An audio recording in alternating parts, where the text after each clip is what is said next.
चाहे कोई कितना भी अभागा क्यों न हो।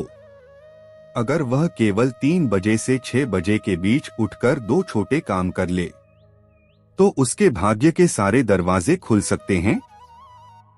यह कोई साधारण उपाय नहीं है।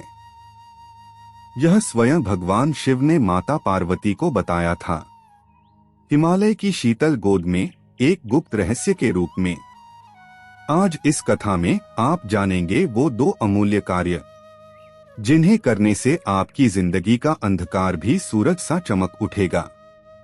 तो अंत तक जुड़े रहिए, क्योंकि अंत में मैं आपको वह मंत्र भी दूंगा जिससे साधना और भी तेज होगी।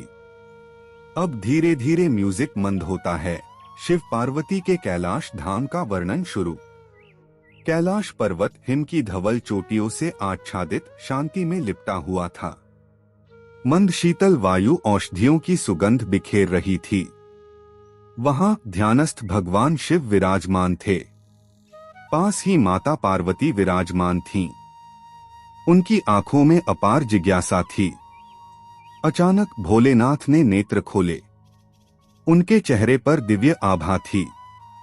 माता पार्वती ने हाथों से निवेदन किया, पार्वती नाथ, संसार में अनेक लोग कठिनाइयों से जूझते हैं। कई तो इतने अभागे हैं कि उनके सारे प्रयास विफल हो जाते हैं। क्या उनके उद्धार का कोई निश्चित उपाय नहीं?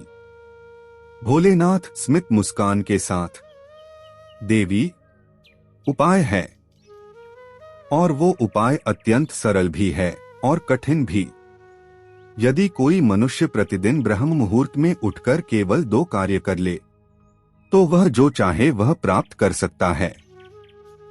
पार्वती आश्चर्य से, हे प्रभु, कृपया मुझे उस रहस्य का उद्घाटन कीजिए। भोलेनाथ, श्रद्धा से सुनो हे गिरिजे। भगवान शिव माता पार्वती को एक कथा सुनाते हैं। प्राचीन काल में श्रीधनंजय नामक ब्राह्मण था। अभाग्य उसका पीछा नहीं छोड़ता था। जहां जाता तिरस्कार पाता।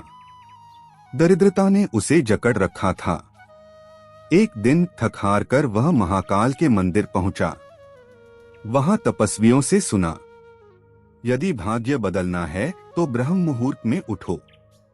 वह चकित हुआ, लेकिन हृदय से निश्चय किया, अब प्रतिदिन ब्रह्म मुहूर्त में उठूंगा, चाहे कुछ भी हो जाए। हर सुबह 3:30 बजे श्रीधनंजय उठता। गंगा जल से स्नान कर एक दीपक जलाता। बैठकर शांत मन से भगवान का ध्यान करता। अपने दोषों को देखता, उन्हें सुधारने की प्रार्थना करता।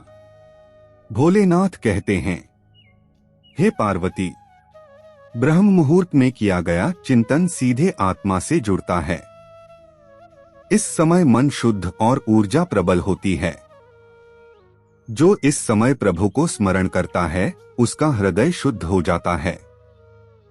ध्यान के बाद श्रीधनंजय अपने लक्ष्य पर काम करता। वह वेदों का अभ्यास करता, स्वाध्याय करता।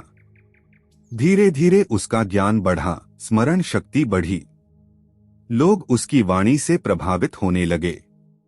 भोलेनाथ, जब मनुष्य ब्रह्म मुहूर्त में अपने लक्ष्य के लिए साधना करता है, तो साधारण समय से 100 गुना अधिक परिणाम प्राप्त करता है, क्योंकि उस समय प्रकृति भी साधक के अनुकूल होती है। कुछ वर्षों में वही अभागा ब्राह्मण बन गया विद्वानों का गुरु। जहां दरिद्रता थी, वहां अब वैभव था। जहां तिरस्कार था, वहां सम्मान बरसने लगा। पार्वती हर्षित होकर, हे महादेव, कितना सरल और अद्भुत उपाय आपने बताया।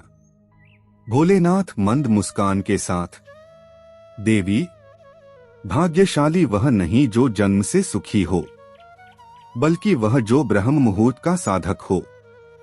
तो प्रिय साधकों, यदि आप भी अपने भाग्य को जागृत करना चाहते हैं, तो कल से ही संकल्प लें।